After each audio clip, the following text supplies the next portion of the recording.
तमाम national conference के मेरे सीनियर साथी हजरात, यहाँ आए हुए नेशनल कॉन्फ्रेंस के ओहदेदार हजरात, भाइयों बहनों बुजुर्गों नौजवान साथियों, आप सबको मेरे तरफ से अस्सलाम वालेकुम, आदाब और सत श्री अकाल।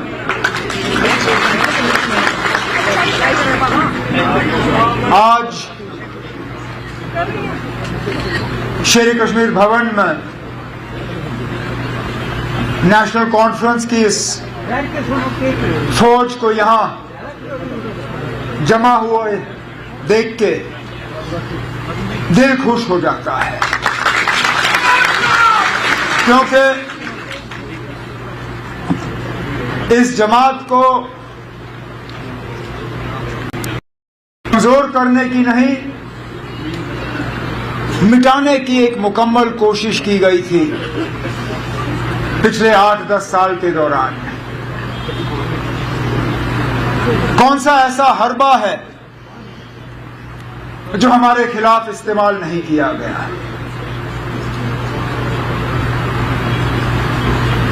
साथियों को डराया गया, धमकाया गया, कुछों को लालच दी गई। करों की जमात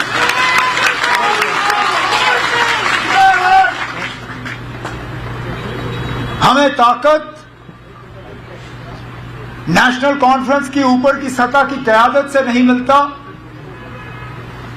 हमें ताकत मिलता है पहले अल्लाह ताला से, भगवान से, वाहिगुरु से। उसके बाद ताकत मिलता है जम्मू कश्मीर की आवाम से और नेशनल कॉन्फ्रेंस की वर्कर से। ये इस बात का नतीजा है कि हमारा काडर मजबूत है, कि इस जमात ने तमाम तूफानों का जो है सामना किया है।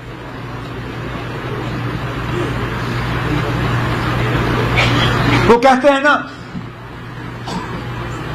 फनूस बन के जिसकी हिफाजत हवा करे, वो शमा क्या बुझे जिसको रोशन खुदा करे। हमें बुझाने में मुझे बताएं ना, कौन सी कसर बाकी रखी गई थी? लेकिन कोई सोच भी नहीं सकता था कि इलेक्शन के बाद ये नतीजा होगा। और मैं जम्मू कश्मीर के लोगों को आज इस स्टेज के माध्यम से सलाम करना चाहता हूं, जिस तरह उन्होंने अपने वोटों का इस्तेमाल किया और समझदारी से अपने नुमाइंदे चुने। अब क्या हमें और सीटें मिल सकती थी? बिल्कुल। क्या हम उम्मीद कर रहे थे कि इससे ज्यादा हो? शायद अपने से नहीं, लेकिन दूसरों से। लेकिन एक एक सीट जो आज हमारे पास है, मैं उसके लिए दिल की गहराइयों से जम्मू कश्मीर के वोटरों का शुक्रगुजार हूं। और उसके बाद जो इंडिपेंडेंट एमएलए जीत के आए और फौरी तौर बिना कोई शर्त रखे हुए अपने लिए हमारे इस कारवां के साथ जुड़ गए और हमारी मदद करने निकले, जिसमें हमारे बन्नी के एमएलए डॉक्टर रणवेश्वर सिंह जी भी यहां बैठे हैं।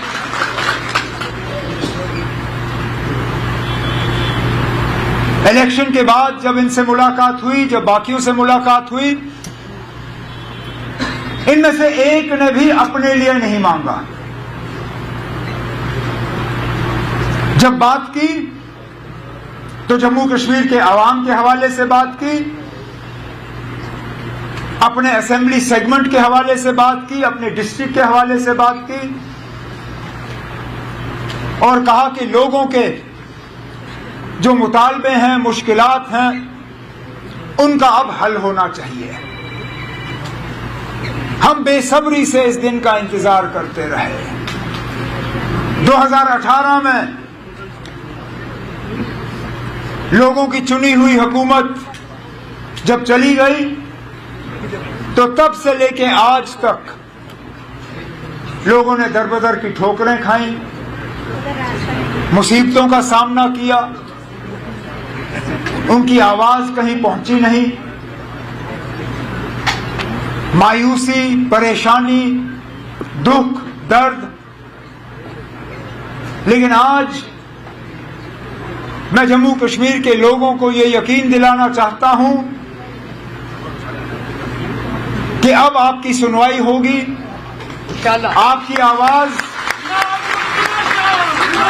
आवाज अंधेरे में गायब नहीं होगी, आपके मुतालबे नहीं रहेंगे, आपके मुश्किलात जो हैं इंशाअल्लाह आगे जाके उन मुश्किलात को हम हल करके ही अपने आप को दोबारा लोगों के सामने पेश करेंगे। इलेक्शन के नतीजे निकले ही नहीं थे कि हमारे कुछ मेहरबान ये शोशा डालना शुरू कर गए थे कि आप जम्मू का कुछ नहीं होगा, जम्मू को नजरअंदाज किया जाएगा, जम्मू को सजा दी जाएगी कि उन्होंने नेशनल कॉन्फ्रेंस के उम्मीदवार या कांग्रेस के उम्मीदवार को यहां से चुना नहीं। और मैंने पहले दिन से कहा, मैंने कहा यह हुकूमत सबकी होगी, इसमें नुमाइंदे सबके होंगे, इसमें आवाज सबकी होगी और हम खिदमत सिर्फ उन लोगों की नहीं करेंगे जिन्होंने नेशनल कॉन्फ्रेंस या अलायंस को वोट दिए। हम अगर खिदमत करेंगे तो पूरे जम्मू कश्मीर की आवाम की खिदमत करेंगे। डिप्टी सीएम बनाना कोई मजबूरी नहीं थी ना, इससे पहले भी जम्मू के डिप्टी सीएम बने हैं, लेकिन वो कोalition में मजबूरी की वजह। मुफ्ती मोहम्मद सैयद साहब अल्लाह मगफिरत करे उन्हें, जब वो वजीर आला बने तो कांग्रेस के साथ उनका अलायंस था, अलायंस को उन्होंने औहदे देने थे। मंगत राज शर्मा जी डिप्टी सीएम बने।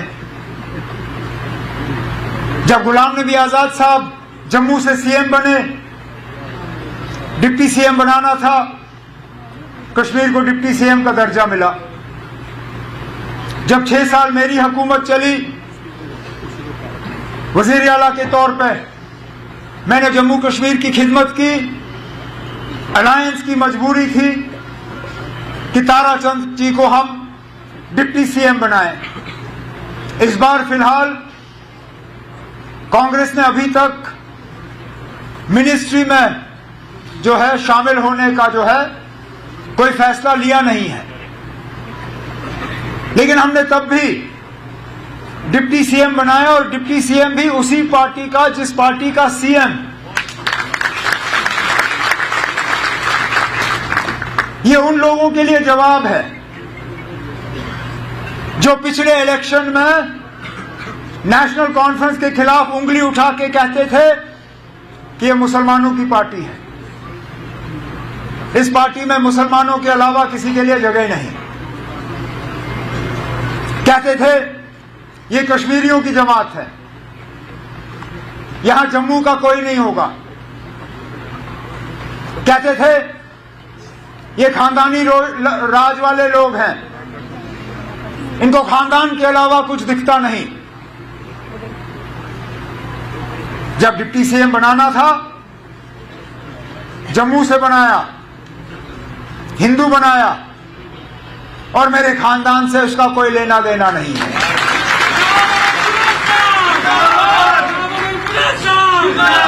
अब क्या कहोगे? अब क्या कहोगे? क्योंकि सवाल तो हम आपसे भी बहुत कर सकते हैं, लेकिन आज मैं इस मौके का उस चीज के लिए इस्तेमाल नहीं करना चाहूंगा, क्योंकि लोगों ने जवाब दे दिया। जिस तरह डिलिमिटेशन कराई गई थी ताकि एक पार्टी को उसका फायदा हो। जिस तरह रिजर्वेशन में तब्दीली लाई गई ताकि एक पार्टी उसका फायदा ले, जिस तरह हुकूमत ने अपने मशीनरी का इस्तेमाल किया ताकि एक पार्टी को फायदा हो, उसका नतीजा आपके सामने है।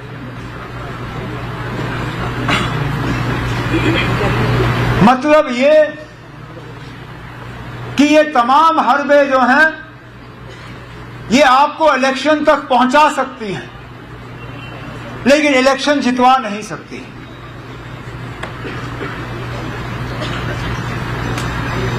लेकिन आसान काम मुझे लगता है हमने कर दिया है यहां तक पहुंच के। अब हमारे लिए मुश्किल काम शुरू हो जाता है, क्योंकि हमने लोगों की उम्मीदों के बराबर उतर आना है। हमने लोगों के मुश्किलात हल करने हैं, हमने यहां की परेशानियों को दूर करना है, हमने लोगों की शिकायतों को कम करना है, हमें हुकूमत और लोगों के दरमियान जो फासला है उसको कम करना है।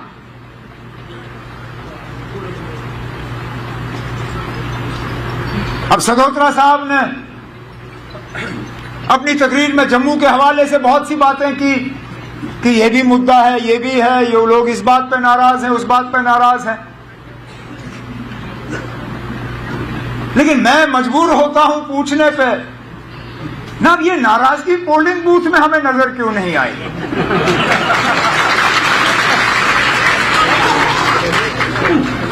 कश्मीर के लोग भी नाराज थे, लेकिन अपनी नाराजगी का इजहार वोट के जरिए किया। चिनाब में भी लोग नाराज थे, वोट के जरिए इजहार किया। रजौरी पुंछ में भी नाराज थे। डिलिमिटेशन, रिजर्वेशन, सब चीजों को एक तरफ रख के वोट के जरिए अपनी नाराजगी को वहां पे दर्ज किया। कहने के लिए तो हम सुनते हैं कि जम्मू वाले भी नाराज हैं। कोई कहता है कि दरबार मूव को लेके नाराज, कोई कहता है कि स्मार्ट मीटर को लेके नाराज, कोई कहता है कि बिजली बिल को लेके नाराज, कोई कहता है कि पानी की कमी को लेके नाराज, कोई कहता है कि बेरोजगारी को लेके नाराज। लेकिन ये नाराजगी जो है पोलिंग बूथ या वोटिंग बूथ में हमें नजर नहीं आया। अब क्या वजह है ये भी हमें समझना होगा। या तो नाराजगी है नहीं, और अगर नाराजगी है नहीं तो फिर बड़ी अच्छी बात है, फिर कुछ खास करने की जरूरत नहीं, सारा कुछ ठीक है। लेकिन अगर नाराजगी है और उस नाराजगी के बावजूद वोट एक तरफ गए, तो इस बात को भी समझने की जरूरत है ना कि आखिरकार हुआ क्या। लेकिन इतना मैं जरूर जानता हूं कि जैसे मैंने पहले कहा, वोट पैटर्न पे जो है हुकूमत चलाई नहीं जाएगी। इलेक्शन हो गए, लोगों ने अपना फैसला जो है सुना लिया, हुकूमत बनी है। अब हमारा काम है कि हम लोगों तक पहुंचे और उनके मुश्किलात और मुतालबे हल करें।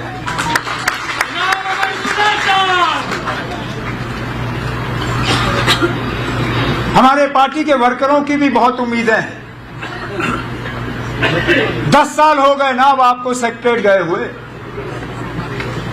10 साल हो गए आपको किसी डीसी के दफ्तर में गए हुए। मेरी सिर्फ आपसे मोहतबाना गुजारिश है कि फर्स्ट डे फर्स्ट शो मत करना ना।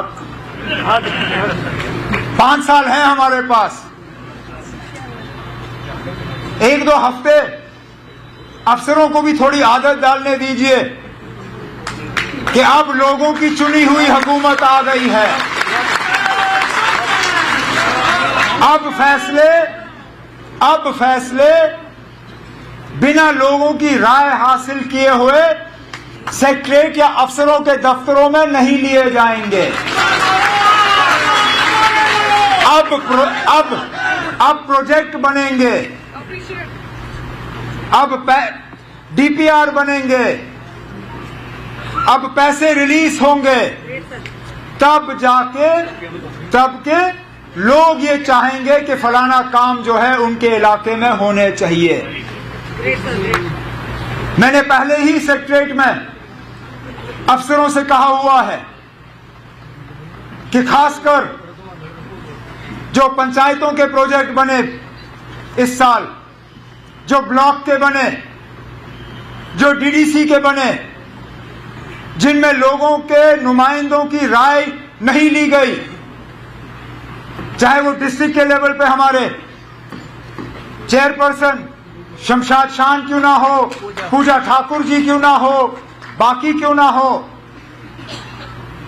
हमारे एमएलए हजरात,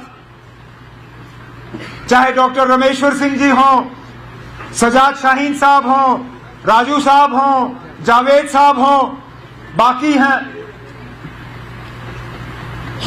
अब मैं इनसे गुजारिश करूंगा कि मेहरबानी करके उन सब कामों को आप रिव्यू करके देख लीजिए कि क्या वाकई ये लोगों के मतलब के काम हैं, तब जाके ये उठने चाहिए और तब जाके इन पे अमल होना चाहिए।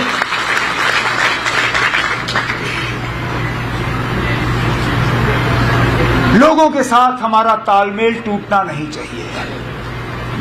हुकूमत में सबसे बड़ा खतरा ये रहता है कि हुक्मरान और जो वोटर हैं उनके दरमियान फासला बढ़ जाता है। हम जो चुन के आए हैं, हमारा फर्ज बनता है कि हम इस फासले को कम करें।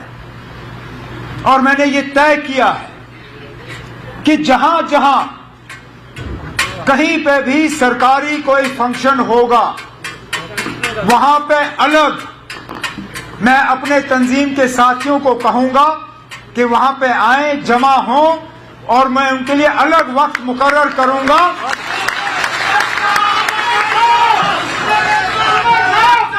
उनके लिए अलग वक्त मुकर्रर करूंगा ताकि अपने साथियों के साथ बैठ के मुझे वहां पे जमीन की जो असलियत है उसका पता चले, और इससे फिर अफसरों को भी एहसास होगा कि यहां कम्युनिकेशन जो है वो सिर्फ अफसरों के जरिए नहीं बल्कि यहां जमीन से जुड़े हुए जो लोग हैं उनके जरिए हो रहा है।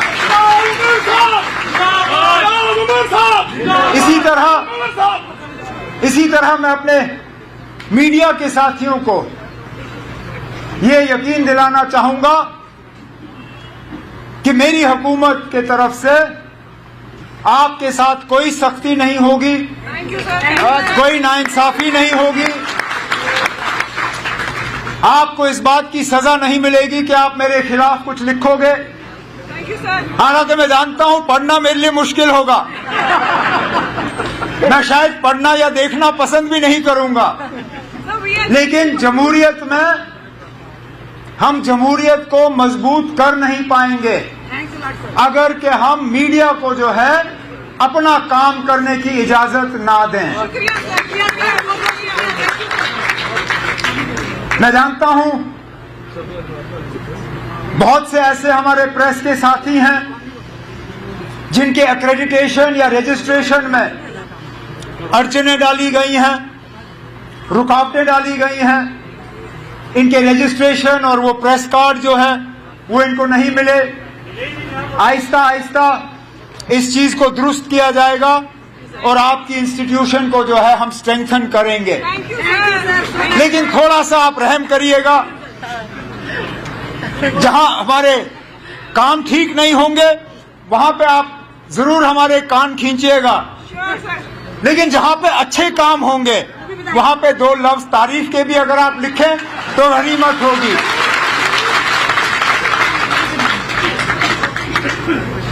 इस साल हमने सियासत के अलावा कुछ नहीं किया, थक गए ना, इलेक्शन लड़ के परेशान हो गए। साल शुरू हुआ तो पार्लियामेंट की तैयारी की। पार्लियामेंट हुए, कुछ नतीजे ऊपर नीचे, मेरा तो ज्यादा ही नीचे था। उस वक्त समझ नहीं आ रहा था कि उठूंगा कैसे, लेकिन अल्लाह ताला का करना देखे ना आप। मुझे उस वक्त साथी कहते थे कि इसमें भी कुछ अच्छा होगा, मैं कहता था हाँ होगा, लेकिन अंदर अंदर से मैं सोचता था क्या अच्छा हो सकता है ना, अभी तो इलेक्शन हारा हूं, इसमें अच्छाई कहां होगी। लेकिन देखे ना क्या, उस वक्त कई सारे ऐसे थे अफसर, बाकी दोस्त, जिनको लगा होगा ना खत्म, गए, मोकलियो, जाओ, नाप लो रास्ता। वो लोग जिन्होंने 5 साल सलाम का जवाब नहीं दिया, आज जनाब वो मुझे मैसेज करते हुए थकते नहीं हैं।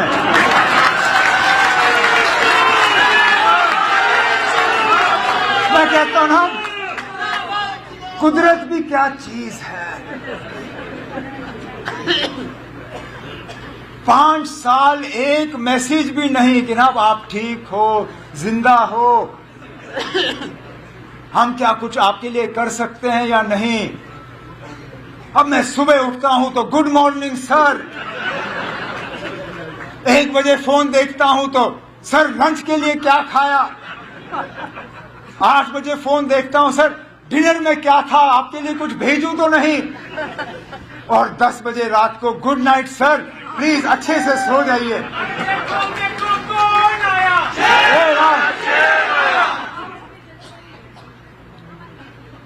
लेकिन ये चीजें हमारे दिमाग को, इनका असर नहीं पड़ना चाहिए, क्योंकि अगर हम में घमंड आया, अगर हमें ये लगा कि हम अब बहुत बड़े 30 मार खान हैं और बस हम ही हम हैं और कोई नहीं है, जिस तरह लोगों ने आज हमें मौका दिया, खुदा ना खास्ता अगली बार लोग हमें सजा देंगे। तो पहले दिन से हमें यह तय करना है कि हम इस हुकूमत का गलत इस्तेमाल नहीं करेंगे, हम इस हुकूमत का अपने ऐशो आराम के लिए इस्तेमाल नहीं करेंगे। ये हुकूमत हमारे लिए नहीं है, हम खिदमतगार हैं, मालिक नहीं। मालिक जम्मू कश्मीर की जनता है, हम उनके खादिम हैं। हमें सिर्फ काम करना है, लोगों के काम करने हैं आपके। और मैं इसी बात पे अपनी तकरीर जो है खत्म करूंगा कि हमारी 24 घंटे यही कोशिश होगी कि हम आपके मुश्किलात और परेशानियों को कम करें और आपके चेहरों पे दोबारा वो मुस्कुराहट लाएं, जो मुस्कुराहट आपके चेहरों पे पिछले 6-8 साल से हम देख नहीं पाए। मैं जनाब सदोत्रा साहब को, रतन लाल गुप्ता साहब को, अपने तंजीम के बाकी साथियों को, अपने विमेंस विंग के जो सीनियर लीडर हैं यहाँ पे, इनको, अपने यूथ, अपने पेरेंट विंग, और जाते जाते मैं इतना जरूर कहना चाहूंगा, मेरे जो साथी आगे तरक्की करने की उम्मीद लगाए बैठे हैं, दिल छोटा मत करो ना। अब हमें 5 साल का अरसा दिया हुआ है, फिलहाल हम यूटी हैं, ये भी ज्यादा देर रहेगा नहीं, हम अपने हकूक हासिल करेंगे। हमसे जो लिया गया है उसके लिए हम जिद्दोजहद करेंगे, कोई रूठने की जरूरत नहीं है, कोई मायूस होने की जरूरत नहीं है। हमें मौका मिला है लोगों की खिदमत करने की, इंशाल्लाह खिदमत करते रहेंगे। मैं अपने साथियों का आज के प्रोग्राम पे और इस वालिहाना इस्तकबाल के लिए शुक्रिया करता हूं, लेकिन उससे ज्यादा मैं आप सबका, जो इन 2 इलेक्शनों में आपने मेहनत की, चाहे नेशनल कॉन्फ्रेंस के लिए, कांग्रेस के लिए या अलायंस के लिए, दिल की गहराइयों से आपका शुक्रिया करता हूं। और इस इलेक्शन पे कामयाबी हासिल करने के लिए आप एक एक को मुबारकबाद पेश करता हूं। बहुत बहुत शुक्रिया।